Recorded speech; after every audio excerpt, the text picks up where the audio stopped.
오늘 이사야 40장 1절에서 8절 말씀으로 말씀에 굳게 서서라는 제목으로 여러분들에게 말씀을 증거하고자 합니다. 하나님은 매 순간순간 우리에게 하나님의 음성을 들려주고 계십니다. 믿으십니까? 진짜 믿으십니까? 이런 얘기를 하면 하나님의 음성? 난 아무것도 안 들리는데 무슨 하나님의 음성을 이야기하지? 하나님의 음성을 듣는다라는 게 무엇을 말할까? 아무개야 하고 이렇게 말씀하시는 것인가? 그렇다면 난 한 번도 들어본 적이 없습니다 라고 말씀하시는 분들이 계실지도 모르겠습니다. 나 하나님의 음성은 어떻게 들리냐? 우리가 지금 이렇게 드리는 예배를 통하여서, 때로는 우리가 드리는 찬송을 통하여서, 때로는 우리가 드리는 기도를 통하여서, 때로는 우리가 말씀을 읽는 가운데, 때로는 믿는 자들의 대화를 통하여서 하나님의 뜻을 알게 하시고 깨닫게 하시는 것이 바로 하나님의 음성을 듣는 것입니다.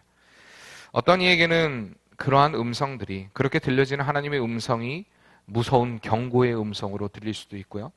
또 어떤 이들에게는 부드러운 사랑의 음성으로 들려질 수도 있습니다. 쉽게 말하면 여러분들이 지금 이 시간에 이렇게 맑은 샘 교회 와서 같은 시간, 같은 장소에서 예배를 한다고 할지라도요, A라는 성도에게는 설교가 한없는 하나님의 은혜이고 나를 사랑하시는 하나님의 그 손길이다라는 것을 느낍니다. 그러나 때로는 B라는 성도에게는 설교가 두려움으로 느껴지고, 어떻게 보면 내가 이렇게 살면 안 되겠는데, 내가 지금 이렇게 이 자리에 있으면 안 되는데 라는 하나님의 경고의 메시지로 들려줄 수도 있다는 것입니다. 물론 A라는 성도와 B라는 성도만 있는 것은 아닙니다. 전혀 말씀에 관심 없는 C라는 성도도 있을 수 있습니다. 흥, 치, 뿡 하면서 예배 시간에 나 삐졌어 라고 보이는 D라는 성도도 있을 수 있습니다. 예배는 드리지 않고 목사님이 어떻게 설교하나 내가 한번 좀 지켜보지 이러는 성도도 있을 수도 있습니다. 사랑하는 자에게 잠을 주시는 음성으로 꼭 예배 시간에만 사랑하시는 하나님의 음성을 듣는 분도 계실 수도 있습니다. 여러분들이 지금 어떤 음성으로 주님 앞에 서 있느냐, 죄송하지만 오늘 이런 분들은 얘기할 수는 없습니다. 왜냐하면 이런 분들은 하나님이 무슨 말씀을 하시는지 하나님의 음성과는 전혀 상관없는 사람들이기 때문입니다.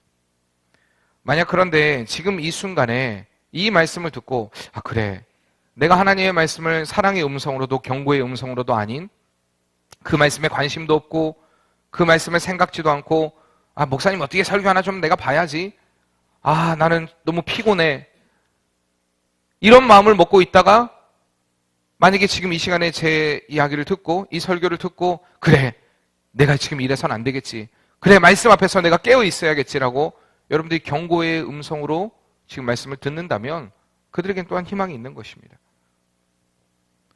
매 순간순간 이렇듯 하나님은 우리에게 말씀하고 계시다는 것입니다. 그렇다면 우리가 어떻게 하나님의 음성을 들을 수 있을까? 많은 사람들이 방금도 얘기했듯이 어떤 얘기는 사랑의 음성으로, 어떤 얘기는 경고의 음성으로 우리가 하나님의 말씀이 들려집니다라고 얘기하니까 어떻게 음성으로, 어떤 모양의 음성으로 내게 하나님의 말씀이 들려지느냐에 관심을 많이들 갖습니다. 이왕이면 사랑의 음성으로 들리면 좋겠죠. 그러나 때로는 경고의 음성으로 들릴 때도 있다는 것입니다. 그런데 이 두 가지의 음성이 분명 성격은 다르지만 결국에는 한 가지를 이야기하고 있습니다. 그것은 바로 우리를 향한 하나님의 관심과 사랑과 이끄심이라는 사실입니다. 그러니까 그것이 때로는 경고로 들린다 할지라도 그것은 하나님이 여전히 나를 사랑하고 계시다는 것, 여전히 나에게 관심을 가지고 계시다는 것, 그것을 우리에게 보여준다는 것입니다. 적어도 여러분들의 삶 가운데 이 두 가지 음성을 듣고 있다면 지금 나의 삶 가운데 하나님의 이끄심이 계속되고 있구나, 아직 하나님이 나를 포기하지 않으셨구나, 아직 하나님이 나를 붙잡고 계시구나 라는 그런 믿음의 확신을 우리가 가질 수가 있는 것입니다. 물론 하나님은 하나님의 선택한 백성에 대해서 결코 버리지 않습니다. 그 믿음의 확신을 우리가 분명히 가져야 한다는 사실입니다. 오늘 들려지는 이 말씀으로 인해 기쁨이 가득 찬 것도 우리에게 은혜지만, 때로는 오늘 우리에게 들려지는 그 말씀을 통하여서 마음이 불안하고 불편하고 거북스럽고 조금 부자연스럽고 괴로운 것들, 그리고 자꾸 말씀이 생각나면서 정말 힘들어, 이 말씀은 내게 부담돼 라는 그 마음을 느낀다 할지라도 그건 역시도 하나님의 은혜라는 것. 그런 마음이 듣는 것 자체도 하나님께서 우리에게 기회를 주신 것이라는 것을 우리는 분명히 알 수 있어야 한다는 것입니다. 이스라엘 백성들은요, 가장 가까이서 이러한 하나님의 세미한 음성을 느끼고 누렸던 백성들이었습니다. 하나님은 한 번도 그들을 외면하지 않으시고요, 매 순간 그들을 부르셨고, 또한 그들이 온전히 하나님의 편에 서기를 원하셨던 것이 하나님의 마음이었습니다. 그래서 늘 하나님이 그들에게 최선의 것으로 채워주셨고요, 그들의 작은 신음에도 늘 응답해 주셨습니다. 그러나 그들은 하나님이 주시는 이 늘 최선의 것으로 여기지 아니하시고, 하나님의 좋은 편을, 하나님이 그들에게 선택한 좋은 편을 가장 힘듦으로 여겼습니다.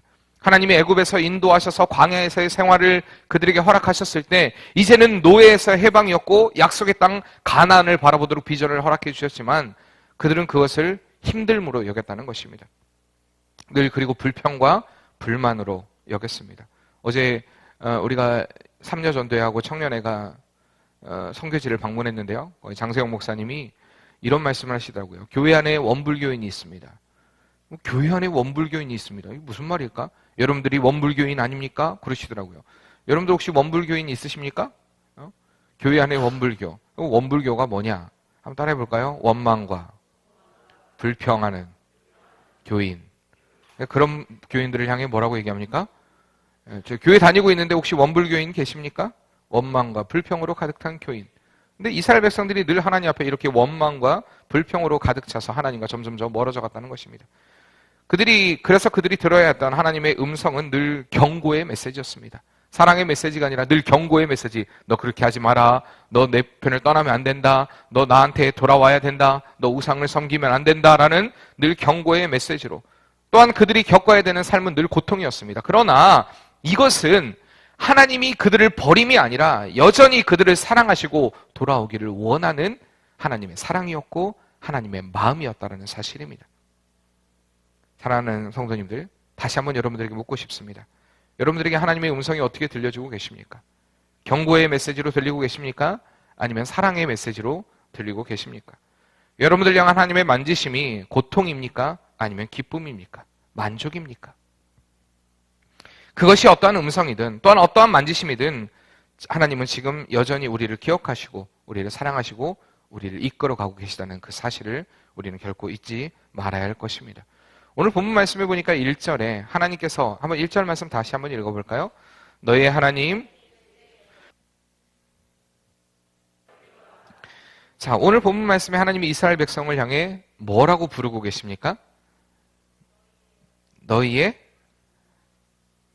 제일 중요한 말이 뭘까요, 여기서? 너희의 하나님이라. 중요한 말씀이죠. 네, 여기서 이스라엘 백성들에게 큰 위로가 되고 큰 희망이 되고 소망이 된 한 가지의 말씀이 있습니다. 그게 뭘까요?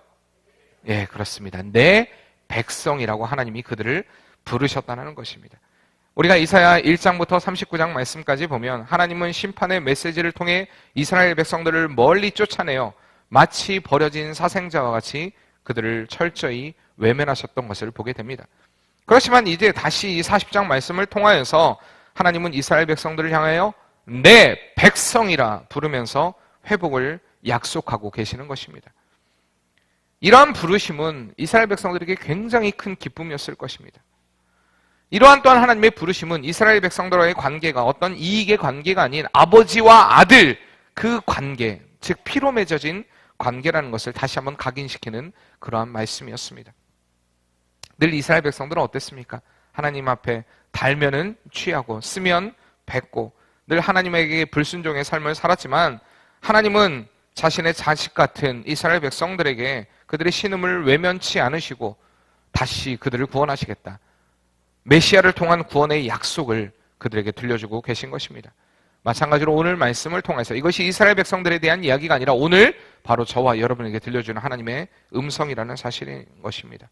하나님은 다시 한번 우리에게 기회를 주시고 다시 한번 이 이스라엘 백성들의 말씀을 통해서 우리가 하나님의 편으로 돌아오기를 원하는 내 백성아 우리를 향하여서 너는 내 것이다 라고 부르시면서 하나님께로 돌아오기를 바라는 그 마음이 있다는 것을 우리가 말씀을 통해 깨닫는 복된 시간 되기를 바랍니다. 새들의 왕, 그러면 뭘 얘기합니까? 독수리를 이야기합니다. 이 독수리는 많은 동물학자들이 이야기하기를 이 독수리가 새들의 왕이라고 불리는 것이 단지 어떤 뭐 힘이 세고 그들의 날개짓 때문에만 왕이라고 하는 것이 아니라 그들에게는 독특한 훈련의 방법이 있다라고 이야기를 합니다. 이 독수리는 새끼 때부터 아주 독특한 훈련을 하는데요. 이 독수리는 새끼가 움직이기 시작할 때부터 위험을 무릅쓰고 먹이를 가져오는 훈련을 시킵니다.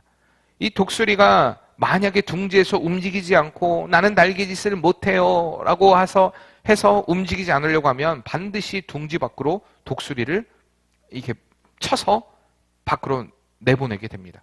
그럼 그 독수리가 새끼가 떨어지지 않습니까? 떨어지면 어떻게 합니까? 살려고 막 날개짓을 하고 발버둥을 치겠죠? 그러면은 정말 그 밑으로 떨어지기 직전 그 찰나에 등으로 다시 탁 받아서 쳐 올려서 다시 둥지에 놓고 그리고 또 둥지에 가만히 있으면 또 떨어뜨려서 그래서 그 날개짓을 할 수 있도록 그 독수리들이 새끼를 훈련시킨다고 합니다. 그리고 처음에는 독수리의 둥지가 부드러운 것들로 이렇게 가득 채웠는데 나중에는 독수리가 커서 다 걷어내버린다고 합니다. 그래서 이 둥지가 불편하게끔 만들어버리고 그리고 둥지 밖으로 뛰어나갈 수 있도록 그렇게 훈련을 시키는 것이 독수리의 훈련 방법이라고 합니다. 뿐만 아니라 이 독수리가 이제 그 나이가 들어서 죽게 되면은요, 한번 어떤 그런 고비가 분명히 그들에게 찾아옵니다. 그때 이 독수리는 이 부리가 안으로 휘어가지고 계속 이제 사냥도 할 수 없을 만큼 이 가슴 쪽으로 파고 들어가는데요. 또한 발톱도 굽어서 사냥을 하기가 힘들어집니다. 그러면은 독수리는 이 반복적으로 높은 곳에서 급 강화하여가지고 이 부리를 부딪힙니다. 그래서 이 부리를 깨트려 버립니다. 완전히 깨트리고 나면 또다시 새 부리가 나온다고 합니다. 그래서 그 부리가 나오면은 이제 그 발톱을 부리로 다 쪼아가지고 다 빼버립니다. 그럼 다시 또 발톱이 새롭게 나오는데 그러면은 독수리가 그동안에 살았던 세월보다도 조금 더 아니면 그만큼 이상의 삶을 또다시 살게 된다라고 이야기를 합니다. 그렇기 때문에 하나님께서는 이러한 독수리의 예를 들어서 우리에게도 내가 너희를 독수리와 같이 훈련시키겠다라고 말씀하십니다. 신명기 32장 11절에서 12절 말씀을 보면 마치 독수리가 자기의 보금자리를 어지럽게 하며 자기의 새끼 위에 너풀거리며 그의 날개를 펴서 새끼를 받으며 그의 날개 위에 그것을 없는 것 같이 여호와께서 홀로 그들을 인도하셨고 그와 함께 한 다른 신은 없었도다라고 이야기합니다. 하나님은 독수리와 같이 이렇게 방금 전에 얘기했듯이 때로는 높은 곳에서 떨어뜨리기도 하고요. 때로는 부리를 깨는 그런 훈련들이 필요하기도 하고요. 그런 모든 것들, 이 독수리의 훈련과 같은 방법으로 우리를 훈련시킴으로 인하여서 우리를 힘차게 비상하도록 만들어 가신다는 사실입니다. 참 독특한 방법이죠. 왜 하나님께서 우리를 이렇게 독특하게 훈련을 시키실까?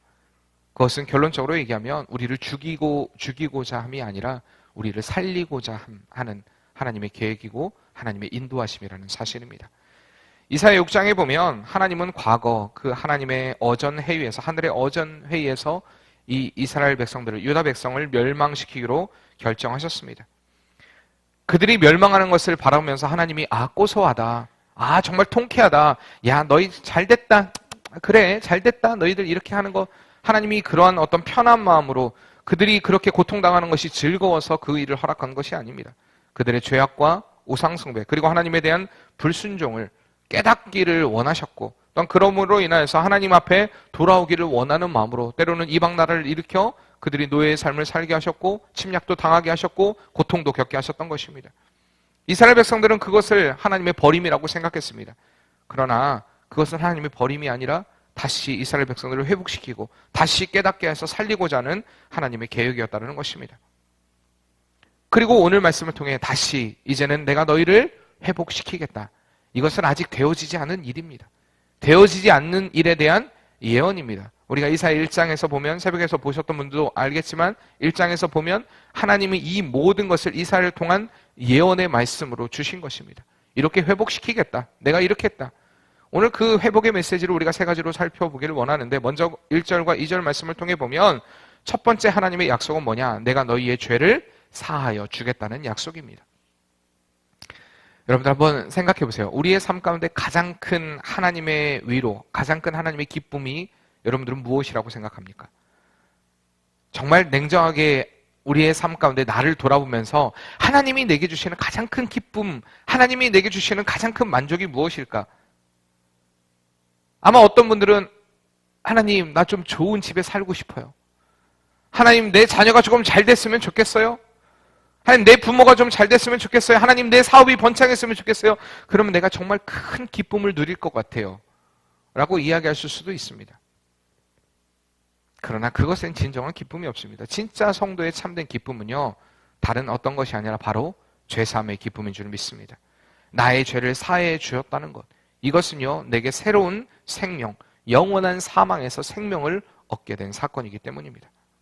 하나님을 알지 못하는 이들, 하나님의 말씀에 복종하지 않은 이들은 결국엔 악인의 심판을 당하게 되지만, 하나님을 아는 백성들, 하나님께 돌아오는 백성들은 사죄의 은총을 누리게 되고 영원한 천국을 소유하게 된다는 것을 하나님 우리에게 말씀하고 있는 것입니다. 당시 이스라엘 백성들이 겪었던 고통은 상당한 것이었습니다. 그들의 육체적인 고통도 고통이었지만 진짜 고통, 어떤 우리가 육신으로의 고통도 고통일 수 있습니다. 뭐 고통이죠, 그것도.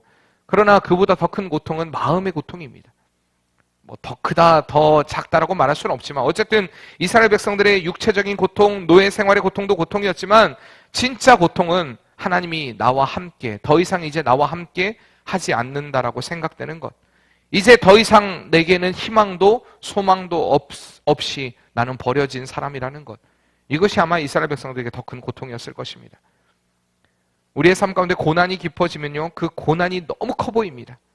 어려움을 당할 때, 여러분들에게 있어서 어려움을 당할 때 가장 큰 어려움이 무엇입니까? 뭐 그 어려움 자체도 어려움이지만 그 어려움을 통해 마음이 정말 어려운 것. 그 어려움도 어려운데 그 어려움의 순간에 내 마음을 몰라주는 사람 때문에 더 어려운 것. 사실 그건 우리의 인간의 마음 아닙니까? 그 고난이 너무 커 보이는 것. 그 내가 당하는 어려움이 너무 커 보이는 것. 이것이 더 큰 우리에게 어려움이라는 사실입니다. 이스라엘 백성들은 이렇게 마음이 병들었고 더 이상 소망도 희망도 찾을 수 없는 절망의 상태에 빠져 있었는데 그때 그들에게 하나님이 다시 나타나셔서 말씀하시기를 그들을 향하여 너는 내 백성이라고 말씀하고 선포하고 계시는 것입니다. 아, 이제 아직도 하나님이 나를 버리지 않으셨구나. 우리가 이렇게 하나님을 외면했지만 여전히 하나님 우리를 기억하고 계시구나. 오늘 이 말씀의 1절에 선포된 내 백성이라는 하나님의 음성은 그들에게 희망과 새로운 희망과 소망을 품기에 충분한 또한 감격 있는 그 은혜의 언어였을 것입니다. 이렇듯 결코 하나님은 하나님의 백성을 절대 포기하지 않는다는 사실입니다. 우리에게 필요한 것은 어떤 상황 가운데서도 절대 포기하지 않는 그 하나님에 대한 신뢰입니다.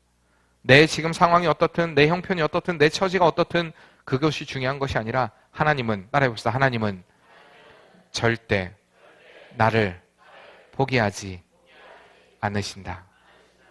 이것입니다. 옆에 분들하고도 인사해볼까요? 하나님은 당신을 절대 포기하지 않으십니다. 당신도 포기하지 마세요. 이 시간 포기하지 마시기 바랍니다. 정말 하나님이 우리를 붙잡고 계시는 그 은혜를 여러분 결코 포기하지 마시길 바랍니다. 들려야 돼요. 적어도 A하고 B 중에는 속해야 됩니다. 그와 상관없는 C, D, E, F에 삼사지 마시고요. 저는 원래 C, D, E, F하고 익숙해요. 왜? 학교 때 늘 맞았던 점수니까 익숙합니다. 뭐 그런 분 계십니까? 그럼 좀 하나님 앞에서는 좀 A 맞아봅시다, 우리가. 이 시간에. 적어도 세상에서 공부하는 가운데 그들에게는 인정받지 못해서 A를 한 번도 받아본 적 없지만 하나님! 내가 하나님에게는 적어도 A의 삶 되게 도와주시옵소서. A가 뭔지 아시죠? 아까 앞서 얘기했던 금방 잊어버리신 거 아니죠? 하나님의 늘 음성이 사랑의 음성으로 들려지는 그 삶 말입니다. 그 삶이 내 삶 되게 도와주시옵소서.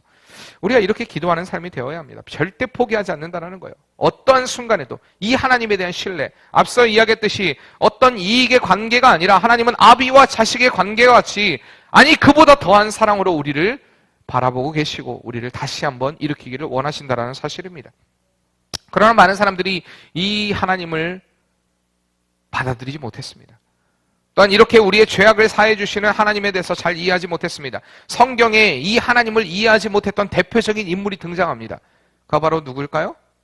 가룟 유다라는 인물입니다. 하나님의 이 용서의 사랑을 알지 못했던, 용서의 하나님을 만나지 못했던 가룟 유다. 사단이 그의 마음에 들어가게 됩니다. 성경에도 그렇게 얘기하죠. 사단이 그의 마음에 들어가니 그가 예수를 팔기로 결정했습니다. 결심했습니다. 사단이 그의 마음에 들어갔습니다. 그리고 그는 사단의 이끌림 받아 예수 그리스도를 팔기로, 넘기기로 결정합니다. 그리고 은 30을 받아 예수님을 팔았습니다. 그러나 그 후에 어떻습니까? 그는 그의 잘못을 알았습니다. 그의 잘못을 알았습니다. 그리고 느꼈습니다. 그러나 하나님을 알지는 못했다는 것입니다.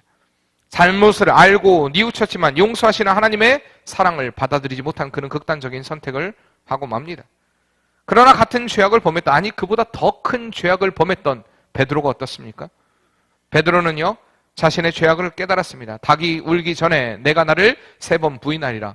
어떤 찬양사역자가 어제 집회를 인도하면서 이렇게 얘기했대요. 닭이 3번 울 때 베드로가 3번 부인했습니다 라고 얘기를 했다고 했고, 집에 와서 이제 생각해 보니까 자기가 잘못 말한 게 생각나더래요. 뭘 잘못 말했습니까? 닭이 3번 울었습니까? 닭은 1번 울었습니다. 3번 부인했고 닭은 1번 물었습니다. 여러분들 중에 가끔 그런 분도 있을 거예요. 목사님 말씀 뭐가 틀리다는 얘기지? 지금 그런 표정으로 저를 바라보시는데 닭은 1번 울었습니다. 그러면서 그분이 이렇게 썼어요. 저는 이단이 아닙니다. 단지 바보일 뿐입니다. 이렇게 썼더라고요. 제가 그거 보고 너무 웃겼어요. 자, 어쨌든 닭이 울렸다는 것은 그에게 경고의 메시지가 들렸다는 것입니다. 그렇죠? 하나님의 음성이, 하나님의 말씀이 닭의 음성으로 들린 거예요.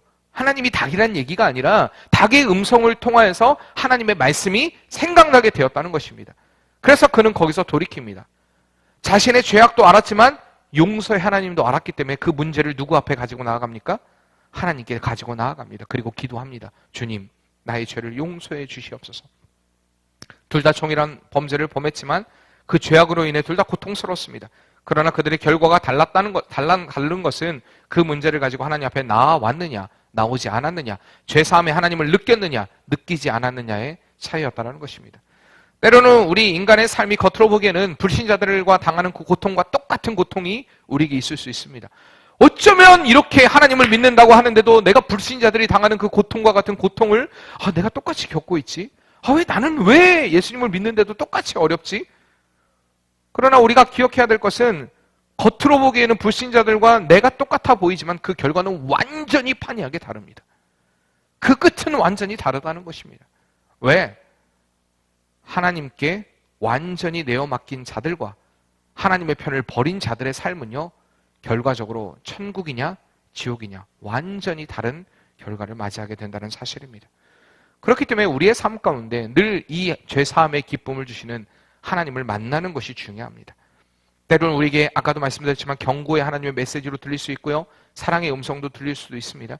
그 메시지의 성격이 중요한 것이 아니라 늘 그 순간에 하나님의 말씀을 듣고 그 하나님으로 인하여서 우리가 만족과 기쁨을 누리는 것, 때로는 우리가 죄악 중에 거한다 할지라도 이 이스라엘 백성들과 같이 죄악 중에 거한다 할지라도 다시금 우리를 부르시고 회복하시는 그 하나님을 만나는 은혜가 우리에게 있어야 할 줄 믿습니다.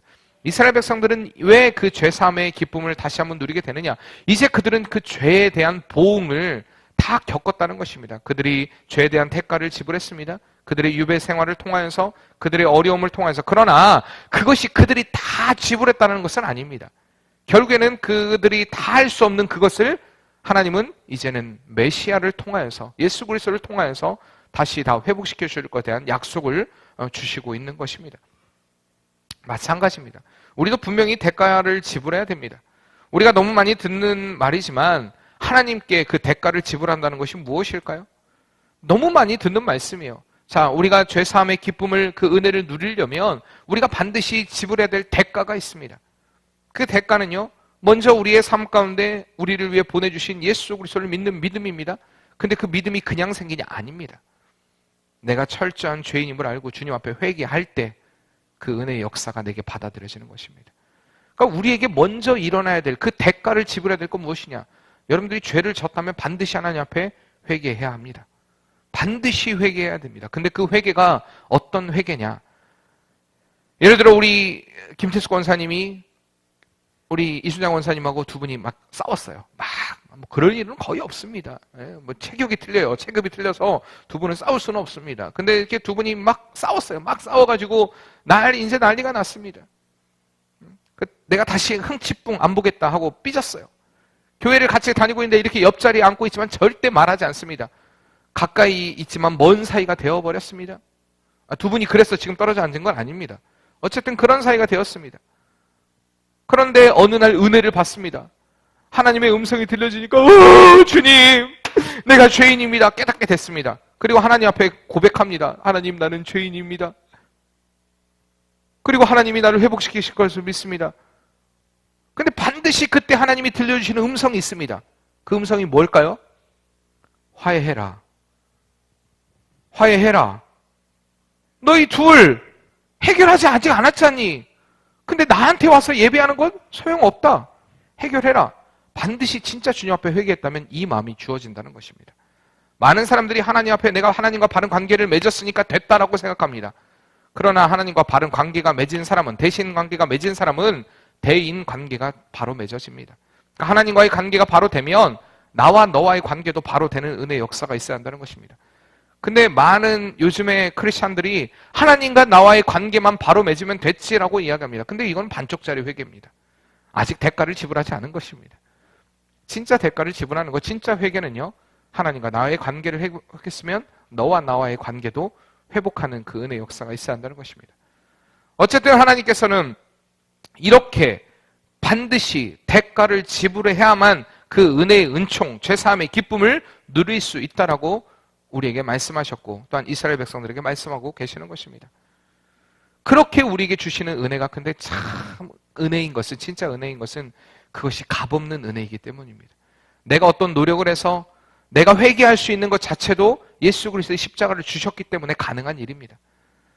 내가 이것을 해결할 수 없고 내가 도저히 질 수 없는 그 일이지만 주님이 대신 그 십자가를 지심으로 인하여서 내가 이제는 그 은혜의 은총을 누릴 수 있게 된 것입니다. 그냥 그분 앞에만 서기만 하면, 주님, 나는 죄인입니다 라고 고백하기만 하면 주님이 나의 모든 죄를 사해 주시는 것입니다. 주님이 대가를 지불하셨기 때문에. 그렇기 때문에 하나님의 은혜는 값없는 은혜입니다. 그러나 그 은혜는요, 값없는 은혜이지만 가장 값진 은혜입니다. 그렇기 때문에 아무나 누릴 수 있는 은혜는 아니라는 것입니다. 여러분들은 모두 다 그 하나님의 값없는 은혜를 받은 줄 믿습니다. 그러나 여러분, 값싼 은혜가 결코 아니라는 사실입니다. 그것은 정말 값진 은혜입니다.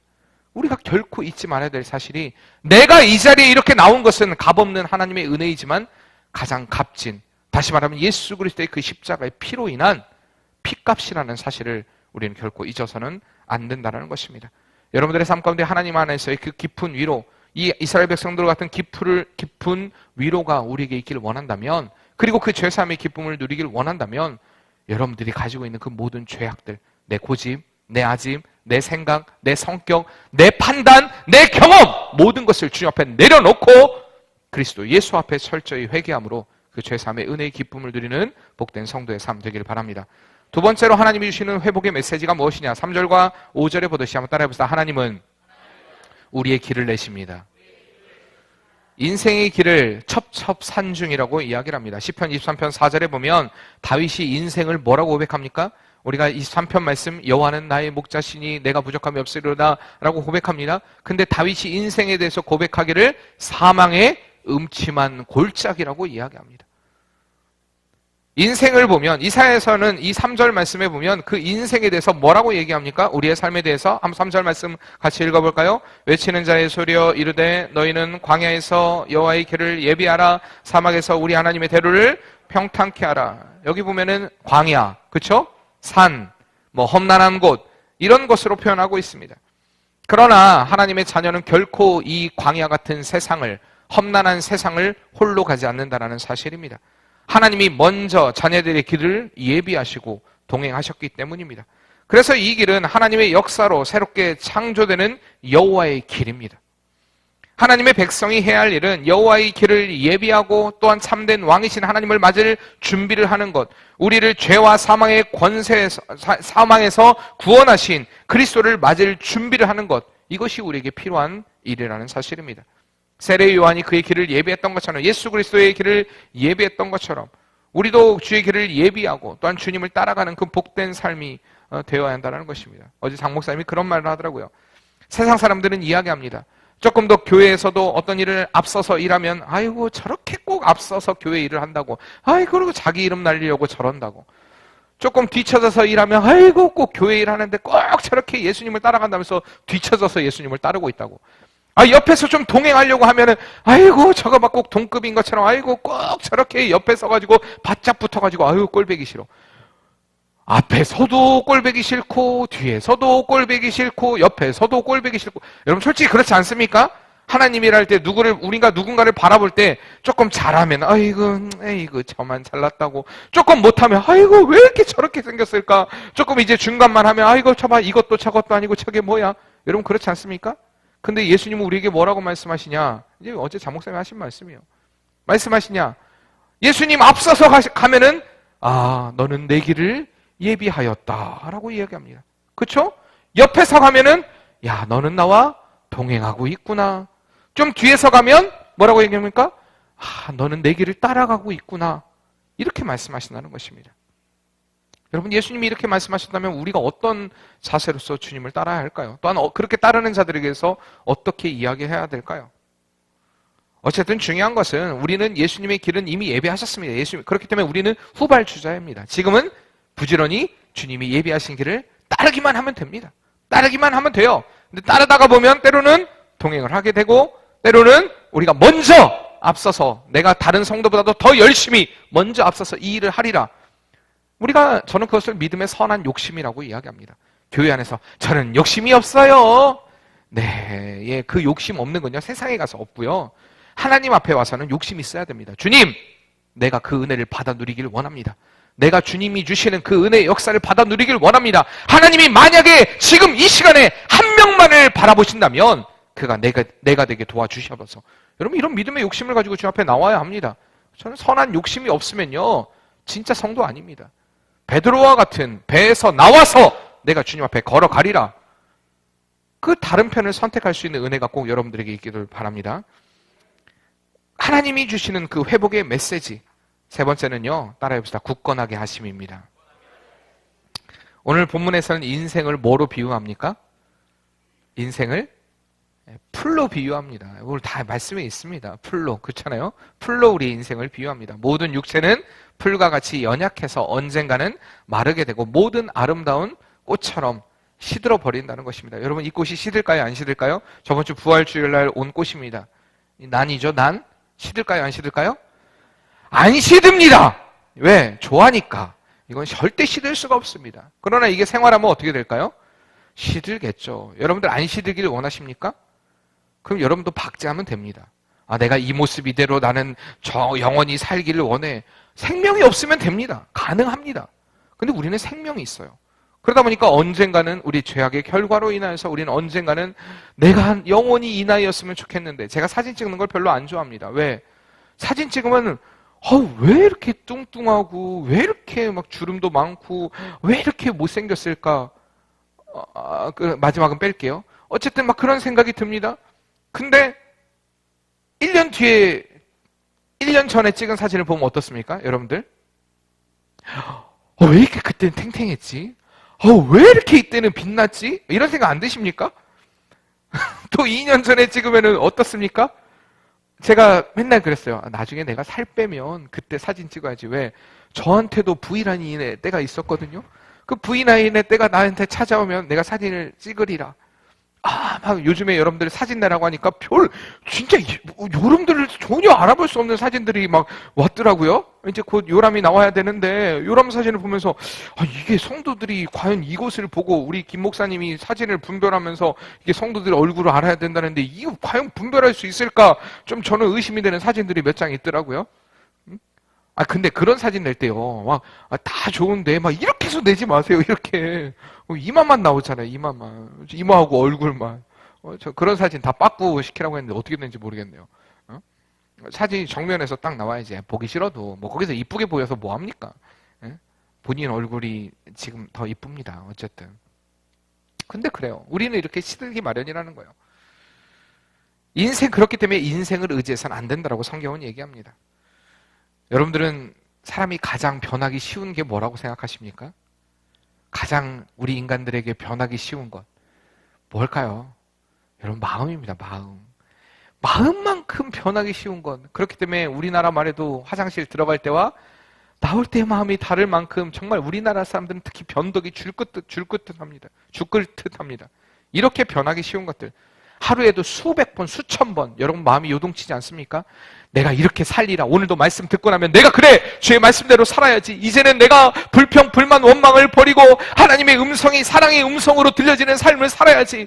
결단하고 딱 예배당을 나가는 그 순간부터 뭐 할 것 같습니까? 아우 짜증나, 아우 힘들어, 아우 오늘 예배는 어땠고, 아우 오늘 삶은 어떻고, 아우 왜 이렇게 날씨는 더운 거야, 왜 이렇게 미세먼지는 우리를 괴롭히는 거야, 아우 짜증나 죽겠어. 아우 여러분 그렇게 안 할까요? 어제는 그렇게 춥더니 또 오늘은 왜 이렇게 더워, 아우 도대체 옷을 어떻게 입으라는 거야. 여러분 집에서 다 불평불만하고 오셨죠? 아우 도대체 오늘은 뭘 입어야 되는가, 아우 겨울옷 다 빨아서 집어넣었더니 이제는 다시 다 꺼내야 되고. 여러분 이런 불평불만 안 합니까? 우리가 매 순간 불평불만하지 말고 하나님의 은혜를 누리고 살아야 됩니다라고 얘기하지만 우리 인간의 마음은요 진짜 날씨의 변덕스러움을 얘기하지만 우리의 마음은 더 변덕스럽습니다. 날씨 바라면서 짜증 나시죠? 하나님이 우리를 바라볼 때 어떻겠습니까? 날씨보다도 더 급변한 변화를 가지고 있는 우리의 마음을 바라보시는 하나님의 마음은 어떻겠냐라는 것입니다. 우리의 마음은 이렇습니다. 늘 요동치는 마음. 그런데 그 요동치는 마음을 지금 어디에 두고 있냐라는 그 말씀을 드리고 있는 것입니다. 여러분의 그 요동치는 마음을, 여러분들이 이곳까지 교회까지 오는 데서도 수많은 갈등이 계셨던 분들이 있을지도 모릅니다. 지금도 왜 안 나오실까? 왜 저번 주부터 왜 안 나오실까? 저는 걱정되는 분이 있어요. 앞으로 좀 너무 어려운 거 시키지 마세요. 저는 제가 확인을 안 해가지고 그렇게 어려운 일을 어렵다고 생각하실 줄 알았으면 제가 안 시켰죠. 어려워서 못 나오시는 건지 지금 왜 못 나오실까? 저는 지금 완전 제 마음이 지금 요동치고 있습니다. 마음이 힘들어요. 이스라엘 백성들도 이렇게 요동치는 마음이 있었다는 것입니다. 금방 은혜에 감사했다가 금방 불평불만 가졌다가. 그런데요, 이 마음을 누가 잘 알고 있느냐? 사단이 가장 잘 알고 있습니다. 우리의 요동치는 이런 마음들을 그렇다면 다 잡으려면 어떻게 할까요? 이것은 자신이 아닌, 인생이 아닌 바로 한번 따라해볼까요? 하나님을 의지하는 것입니다. 그렇습니다. 하나님의 말씀 앞에 나를 가까이 내려놓고 가까이 오는 것입니다. 올해 우리가 교회가요, 표가 무엇입니까? 예수님을 경험하는 삶. 여러분 이 비전을 가지고 우리가 점점 달려오고 있습니다. 참 이렇게 우리가 표를 정했으면 더 주님 앞에 가까이 오는 삶을 살아야 되는데 참 가슴 안타까운 건 올해 주님 앞에서 한 발짝 멀어지기로 결정하신 분도 계신 것 같습니다. 제가 아는데 참 마음이 아픕니다. 참 답답합니다. 이런 분들을 바라보면 참 먹먹한데 제가 뭐라고 말할 수가 없습니다. 목자는 양의 음성을 알고 양은 목자의 음성을 안다고 했는데 주님이 이 마음을 아시고 그 멀어진 마음 가운데 한 걸음 지금 더 다가가고 계시는데 그렇게 한 걸음 주님이 다가가실 때마다 두 걸음 더 멀어지는 그분들의 마음을 보면서 주님이 얼마나 가슴 아프시겠습니까? 제 마음도 아픈데 주님이 얼마나 마음 아프시겠습니까? 하나님과 멀리 있으면요 결코 그렇게 요동치는 마음을 붙잡을 수가 없습니다. 사랑하는 성도님들, 혹시 지금 여러분들 힘드십니까? 여러분들 지금 상황이 너무 벅차십니까? 그렇다면 그냥 그 자리에 서 계시길 바랍니다. 그 자리에 서 계시기만 해도요 주님이 여러분을 향해 한 걸음 더 다가가실 것입니다. 멀리만 도망가지 마시고요 지금 그 자리에 가만히 서 계시면 좋겠어요. 주님, 저 힘들어요. 지금 제가 너무 벅차요. 그래서 주님 앞에 내가 다가올 힘이 없어요. 그렇다면 지금 그 자리에 서 계시고요 그 자리에서 주님을 만나시길 바랍니다. 그리고 다시 굳건하게 하실 그 은혜 안에 들어가는 역사가 꼭 여러분의 삶 가운데 있기를 바랍니다. 이스라엘 백성들을 너무나 사랑하신 그 하나님, 그들이 도저히 그들의 힘과 그들의 능력으로는 하나님께로 돌아올 수 없다는 것을 하나님은 이미 아셨습니다. 그렇기 때문에 사랑하는 독생자 예수 그리스도를 그들을 위해 보내주시기로 주님이 결정하신 것입니다. 오늘 또한 저와 여러분을 위해 그 주님을 보내주신 것입니다. 이제는 그 주님의 사랑을 알고 우리가 부활주일 한 주 지났습니다. 이제 우리나라는 부활주일이 참 좋은데 부활주일 끝나고 나면 해방의 기쁨을 누립니다. 이제는 부활의 주님이 부활하셨으니까 우리가 굉장히 자유함을 누린 것처럼 예배에서도 자유함을 누리고요. 이제는 주님과의 열정도 자유함을 누리고요. 예배 막 부활주일 전까지는 막 금식도 하고 하나님 앞에 뭔가 막 특별하게 근데 그 별로 의미 없거든요. 그런데 막 그 굉장히 그 순간은 막 고민하고 걱정하고 생각하고 결단하고 결심하고 내가 반드시 살아이라. 근데 부활주일이 지나면 딱 리셋됩니다. 전혀 그렇지 않았던 삶, 전혀 그렇지 않았던 삶으로 다시 돌아가는 그런 안타까움들. 사랑하는 성도님들, 우리가 사는 길은 오직 말씀 안에 굳게 서는 것입니다. 다시 은혜의 자리로 이끌어 오시는 그 하나님 앞에 여러분 바로 서는 그 은혜의 역사가 꼭 여러분의 삶 가운데 있기를 바랍니다. 기도하겠습니다. 사랑의 하나님, 하나님은 이스라엘 백성들을 너무나 사랑하셨습니다. 그래서 그들에게 죄사함의 기쁨을 허락하셨고, 또한 하나님이 그들에게 길을 내셨으며 그들을 굳건하게 하신다 약속하셨습니다. 하나님, 지금 오늘 우리에게도 동일하게 들려주고 계십니다. 내가 너의 죄를 사하여 주노라. 내가 너를 지키고 너의 길을 예비하노라.